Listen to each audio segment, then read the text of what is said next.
Hi very good afternoon to all of you. So ಇದು SCB 5 star online classes. So ಇವತ್ತಿನ ದಿನದಲ್ಲಿ ನಡೆದಿರುವಂತಹ ಮೊರಾರ್ಜಿ ದೇಸಾಯಿ ಒಂದು ಪರೀಕ್ಷೆಯ ಪ್ರಶ್ನೆ ಪತ್ರಿಕೆಯನ್ನು ಬಿಡಿಸುವುದರಲ್ಲಿದ್ದೇವೆ. ಸೊ ಮೊದಲನೇದಾಗಿ ಕನ್ನಡ ಒಂದು ಪ್ರಶ್ನೆ ಪತ್ರಿಕೆಯನ್ನು ಬಿಡಿಸೋಣ. ಸೊ ಕನ್ನಡದ ಪ್ರಶ್ನೆಗಳನ್ನು ನೋಡೋಣ ಬನ್ನಿ. ನೋಡ್ರಿ, ಒಂದನೇ ಪ್ರಶ್ನೆ ಏನಿದೆ, ಡ್ಯಾಶ್ ವೇರಿ ಡ್ಯಾಶ್ ಡಗಿನ ಭಾಗಮಂಡಲದ ಬೆಟ್ಟದ ಬಳಿ ಡ್ಯಾಶ್ ಹರಿದಾಗಿ ಹುಟ್ಟಿ ಡ್ಯಾಶ್ ಲಗೆ ಹರಿಯುತ್ತದೆ. ಹಾಗಾದರೆ ಯಾವುದನ್ನು ಹಾಕ್ತೀರಾ? ಕಾವೇರಿ. ಹೌದಾ? ಇಲ್ಲಿ ಕಾವೇರಿ ಅಂತ ಹಾಕಬೇಕು. ಹೌದಾ? ಕಾವೇರಿ. ನೆಕ್ಸ್ಟ್ ಡ್ಯಾಶ್ ಡಗಿನ ಅಂದರೆ ಕೊಡಗಿನ. ಸೊ ಕಾವೇರಿ ಕೊಡಗಿನ ಭಾಗಮಂಡಲದ ಬೆಟ್ಟದ ಬಳಿ ಕಿರಿದಾಗಿ. ಸೊ ಕಿರಿದಾಗಿ ಹುಟ್ಟಿ ಕೆಳಗೆ ಹರಿಯುತ್ತದೆ. ಹೀಗಾಗಿ ಯಾವುದಿಲ್ಲಿ ಸರಿಯಾದ ಉತ್ತರ? ಸರಿಯಾದ ಉತ್ತರ ಯಾವುದಂದರೆ 2 ಆಗಿದೆ. ಸೊ ಒಂದನೇ ಪ್ರಶ್ನೆಗೆ 2ನೇ ಉತ್ತರ ಸರಿಯಾಗಿದೆ. ಕಾಕೋ ಕಿ ಕೆ.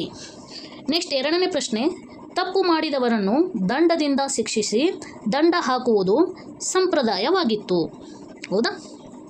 ವಾಕ್ಯದಲ್ಲಿನ ದಂಡ ಪದವು ಸೂಚಿಸುವ ನಾನಾರ್ಥಗಳು ಏನು? ಅಂದರೆ ದಂಡ ಪದಕ್ಕೆ ವಿವಿಧ ಅರ್ಥಗಳು ಅದಾವು. ಸೊ ದಂಡದಿಂದ ಶಿಕ್ಷಿಸಿ ಅಂದ್ರೇನು? ದಂಡ ಅಂದ್ರೇನು? ಕೋಲು ಅಂತ ಅರ್ಥ. ಇನ್ನು ದಂಡ ಹಾಕುವುದಂದ್ರೇನು? ಶಿಕ್ಷೆ ಮಾಡುವುದು ಅಂತ ಅರ್ಥ. ಹೀಗಾಗಿ ಸರಿಯಾದ ಉತ್ತರ ದಂಡ ಅಂದರೆ ಕೋಲು ಮತ್ತು ಶಿಕ್ಷೆ ಆಗುತ್ತದೆ. ಹೀಗಾಗಿ 1 ಸರಿಯಾದ ಉತ್ತರ ಆಗಿದೆ.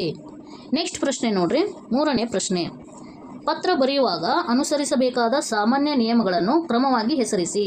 ಅಂದರೆ ಮೊದಲಿಗೆ ಏನು ಬರಿತೇನು? ಮೊದಲಿಗೆ ಪತ್ರದ ಮೇಲ್ಭಾಗದಲ್ಲಿ ದಿನಾಂಕ, ಹೆಸರು, ವಿಳಾಸ ಇರಬೇಕು. ಹೌದಾ? ಇದು 1ನೇ ಆಪ್ಷನ್. ಆಪ್ಷನ್ಗಳನ್ನು ನೋಡ್ತಾ ಹೋದರೆ ಎಲ್ಲದಕ್ಕೂ 1ನೇ ಆಪ್ಷನ್ ಇದೆ. ಆದರೆ ನೆಕ್ಸ್ಟ್ ನೋಡೋಣ, ಏನು ಬರಿಬೇಕಾಗುತ್ತೆ ನೆಕ್ಸ್ಟು ಸೂಕ್ತವಾದಂತಹ ಸಂಬೋಧನೆ ಇರಬೇಕು. ಇದು 2ನೇ ಪಾಯಿಂಟು. ನೆಕ್ಸ್ಟು 3ನೇ ಪಾಯಿಂಟ್ ಏನಂದರೆ ಔಚಿತ್ಯವನ್ನು ಪೂರ್ಣವಾದಂತಹ ಕೋರಿಕೆ, ಹಾರೈಕೆ ಇರಬೇಕು. 4ನೇ ಪಾಯಿಂಟ್ ಏನಂದರೆ ಪತ್ರದ ಕೊನೆಯಲ್ಲಿ ಸಹಿ ಹಾಕಬೇಕು. ಹೀಗಾಗಿ ಸರಿಯಾದ ಉತ್ತರ ಯಾವುದಂದರೆ 1 ಈಸ್ ದ ರೈಟ್ ಆನ್ಸರ್. 1 ಸರಿಯಾದ ಉತ್ತರ ಆಗಿದೆ. ನೆಕ್ಸ್ಟ್ ಪ್ರಶ್ನೆ, 4ನೇ ಪ್ರಶ್ನೆ ನೋಡ್ರಿ, ಮಾದರಿಯಂತೆ ಬರಿ. ಏನು ಬರೀತಾರೆ ನೋಡ್ರಿ, ಬಂದನು ಈ ಪದದ ಧಾತು ರೂಪ ಬರು. ಕರೆಕ್ಟು. ಹಾಗಾದರೆ ತಿಂದನು ಈ ಪದದ ಧಾತು ರೂಪ ಏನಾಗುತ್ತೆ? ತಿನ್ನು ಆಗುತ್ತೆ. ಹೌದಾ? ಹಾಗಾದರೆ ಸರಿಯಾದ ಉತ್ತರ ಯಾವುದಿಲ್ಲಿ? ತಿನ್ನು. 3 is the right answer. Next ಪ್ರಶ್ನೆ, 5ನೇ ಪ್ರಶ್ನೆ, ಬೆಟ್ಟದ ಮೇಲೊಂದು ಮನೆಯ ಮಾಡಿ ಈ ವಚನ ಪೂರ್ಣಗೊಳಿಸಿ. ಸೊ ನೊರೆತೊರೆಗಳಿಗಂಜಿದಡಂತೆಯ, ಮನುಷ್ಯರಿಗಂಜಿದಡಂತೆಯ, ಮೃಗಗಳಿಗಂಜಿದಡಂತೆಯ, ಶಬ್ದಕ್ಕೆ ನಾಚಿದಡಂತೆಯ. ಸರಿಯಾದ ಉತ್ತರ ಏನು ಐತೆ ಆನ್ಸರು? ಮೃಗಗಳಿಗೆ ಅಂಜಿದಡಂತೆಯ. ಹೀಗಾಗಿ 3 ಸರಿಯಾದ ಉತ್ತರ ಆಗಿದೆ. ನೆಕ್ಸ್ಟ್ ಪ್ರಶ್ನೆ ನೋಡ್ರಿ, 6ನೇ ಪ್ರಶ್ನೆ, ಓಡಾಡಿಕೊಂಡು ದನ ಕಾದರೆ ಬೇಗನೆ ಹೊತ್ತು ಮುಳುಗುತ್ತಾ.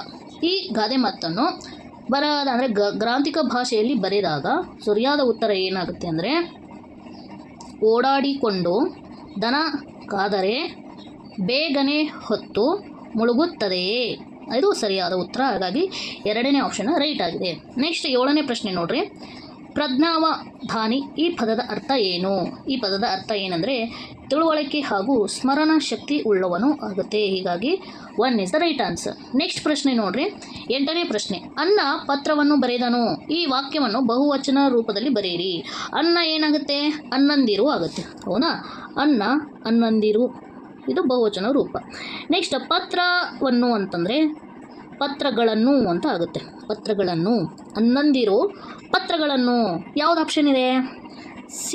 3ನೇ ಆಪ್ಷನ್ ಇದೆ ಅಲ್ವಾ? ಸೊ ಬರೆದರು. ಹೀಗಾಗಿ ರೈಟ್ ಆನ್ಸರ್ ಯಾವುದು? 3ನೇ ಉತ್ತರ ಆಗಿದೆ. ನೆಕ್ಸ್ಟ್ 9ನೇ ಪ್ರಶ್ನೆ, ಮುಳ್ಳಯ್ಯನಗಿರಿ ಕರ್ನಾಟಕದಲ್ಲಿರುವ ಅತ್ಯಂತ ಎತ್ತರವಾದ ಬೆಟ್ಟ. ಸರಿ. ಈ ವಾಕ್ಯದಲ್ಲಿರುವ ರೂಢನಾಮ ಗುರುತಿಸಿ. ರೂಢ ಅಂದರೆ ರೂಢಿನಿಂದಲೂ ಬಂದಂಥದ್ದು. ಕರ್ನಾಟಕ ಇದು ಒಂದು ರಾಜ್ಯದ ಹೆಸರು, ಇದು ಅಂಕಿತ ನಾಮ ಆಗುತ್ತೆ. ಸೊ 1ನೇದು ಆಗಲ್ಲ. ಇನ್ನು ಎತ್ತರ ಅನ್ನೋದು ಇದರ ಗುಣವಿಶೇಷಣ ಆಗುತ್ತೆ, ಇದು ಆಗಲ್ಲ. ಬೆಟ್ಟ ಅನ್ನೋದು ಏನಾಗುತ್ತೆ? ಸರಿಯಾದ ಉತ್ತರ ಆಗುತ್ತೆ. ಯಾಕಂದರೆ ಬೆಟ್ಟ ಅನ್ನೋದು ರೂಢನಾಮ ಆಗಿದೆ.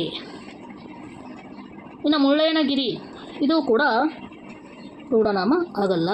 ನೆಕ್ಸ್ಟ್ ನೋಡಿ, 10ನೇ ಪ್ರಶ್ನೆ, ಗುಂಪಿಗೆ ಸೇರದ ಪದ ಗುರುತಿಸಿ. ಭಕ್ತ, ಆಜ್ಞೆ, ಹೆಜ್ಜೆ, ಚಕ್ರ. ಸರಿಯಾದ ಉತ್ತರ ಯಾವುದಿಲ್ಲಿ? ಹೆಜ್ಜೆ ಆಗುತ್ತೆ. ಸರಿಯಾದ ಉತ್ತರ ಯಾವುದು? ಹೆಜ್ಜೆ. ಏಕೆಂದರೆ ಭಕ್ತ, ಆಜ್ಞೆ, ಚಕ್ರ ಇವೆಲ್ಲವೂ ವಿಜಾತಿ ಸಂಯುಕ್ತಾಕ್ಷರಗಳು ಬಂದವು, ವಿಜಾತಿ ಒತ್ತಕ್ಷರ ಬಂದವು. ಹೌದಾ? ಹೆಜ್ಜೆ ಮಾತ್ರ ಸಜಾತಿ ಒತ್ತಕ್ಷರ ಬಂದಿದೆ. ಹೀಗಾಗಿ ಏನು ಮೂರನೇದ್ದು right answer. 3 is the right answer. Next 11ನೇ ಪ್ರಶ್ನೆ ನೋಡ್ರಿ. ಹುಡುಗರು ಪ್ಲಸ್ ಎಲ್ಲರೂ, ಹುಡುಗರೆಲ್ಲರೂ. ಇಲ್ಲಿ ಪೂರ್ವ ಪದದ ಒಂದು ಅಕ್ಷರ ಏನಾಗಿದೆ, ಲೋಪವಾಗಿದೆ. ಅಂದರೆ ರ ಪ್ಲಸ್ ಉ ಆಯಿತಾ, ರ ಪ್ಲಸ್ ಉ ರು ಆಗಿದ್ದು ಇಲ್ಲಿ ಮುಂದ್ಗಡೆ ಸಂಧಿ ಆಗುವಾಗ ಈ ಅಕ್ಷರ ಉ ಅಕ್ಷರ ಲೋಪವಾಗಿ ಉತ್ತರ ಪದದಲ್ಲಿರುವಂಥ ಎ ಅಕ್ಷರ ಬಂದಿದೆ. ಹೀಗಾಗಿ ಸರಿಯಾದ ಉತ್ತರ ಯಾವುದಿಲ್ಲಿ, 2ನೇ ಆಪ್ಷನ್ ಆಗಿದೆ. 2 is the right answer. Next 12ನೇ ಪ್ರಶ್ನೆ ನೋಡ್ರಿ. ಅಕ್ಕ ಮಹಾದೇವಿಯವರ ಜನ್ಮಸ್ಥಳ ಶಿವಮೊಗ್ಗ ಜಿಲ್ಲೆಯ ಶಿಕಾರಿಪುರ ತಾಲೂಕಿನ ಡ್ಯಾಶ್ ಗ್ರಾಮ. ಸೊ ಯಾವುದಿಲ್ಲಿ, Udutadi is the right answer. 3ನೇ ಆನ್ಸರ್ ಸರಿಯಾಗಿದೆ. ನೆಕ್ಸ್ಟ್ ಪ್ರಶ್ನೆ 13ನೇ ಪ್ರಶ್ನೆ.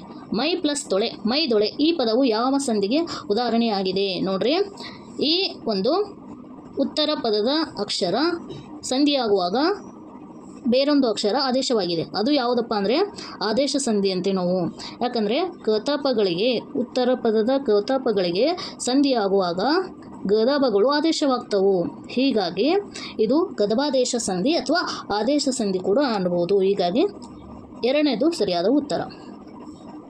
ನೆಕ್ಸ್ಟ್ ಪ್ರಶ್ನೆ 14ನೇ ಪ್ರಶ್ನೆ. ಚುಟುಕು ಬ್ರಹ್ಮ ಅಂತೇಳಿ ಯಾರನ್ನು ಕರಿತೀವಿ? ಅಂದರೆ ದಿನಕರ ದೇಸಾಯಿ ಅವರನ್ನು ಕರಿತೀವಿ. ಹೀಗಾಗಿ 1ನೇ ಆನ್ಸರು ಸರಿಯಾಗಿದೆ. ಕಣ್ಣನ್ನು ತೆರೆಸು 15ನೇ ಪ್ರಶ್ನೆ ನೋಡ್ರಿ. ಕಣ್ಣನ್ನು ತೆರೆಸು ಈ ನುಡಿಗಟ್ಟಿನ ಅರ್ಥ ಏನೆಂದರೆ ಕಣ್ಣು ಬಿಡುವುದಾ, ಅರಿವು ಉಂಟಾಗುವುದಾ, ಕಣ್ಣು ತೆರೆಯುವುದಾ ಅಥವಾ ನಿದ್ದೆಯಿಂದ ಏಳುವುದಾ?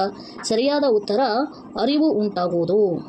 ಸರಿಯಾದ ಉತ್ತರ ಏನಿಲ್ಲಿ, ಅರಿವು ಉಂಟಾಗುವುದು. 2 ಸರಿಯಾದ ಉತ್ತರ. ನೆಕ್ಸ್ಟ್ 16ನೇ ಪ್ರಶ್ನೆ. ದಿತೇಶನ ಬಳಿ ಕರಿಯ ಮೊಲವಿದೆ. ಎಂಥ ಮೊಲ ಇದೆ? ಕರಿಯ ಮೊಲವಿದೆ. ಮೊಲವನ್ನು ವಿಶೇಷತೆಯನ್ನು ಹೇಳ್ತಾ ಇದೆ. ಹಾಗಾದರೆ ಅಡಿಗೆರೆ ಎಳೆದ ಪದವು ಸೂಚಿಸುವ ವ್ಯಾಕರಣಾಂಶ ನಾಮಪದನ? ಅಲ್ಲ. ಕ್ರಿಯಾಪದನ? ನೋ. ಕ್ರಿಯಾ ವಿಶೇಷತೆನ? ಇಲ್ಲ. ಅದು ಒಂದು ಗುಣವಿಶೇಷಣ. ಮೊಲದ ಒಂದು ವಿಶೇಷಣ ಗುಣವಿಶೇಷಣ ಆಗಿದೆ. ಹೀಗಾಗಿ 4ನೇ ಆನ್ಸರ್ ರೈಟ್ ಆಗಿದೆ. ಇನ್ನು 17ನೇ ಪ್ರಶ್ನೆ. ಸಮಯೋಚಿತ ಈ ಪದದ ಸರಿಯಾದ ಬಿಡಿಸಿದ ರೂಪ ಏನಾಗುತ್ತೆ ಬಿಡಿಸಿ ಬರೆದಾಗ? ಹೌದಾ,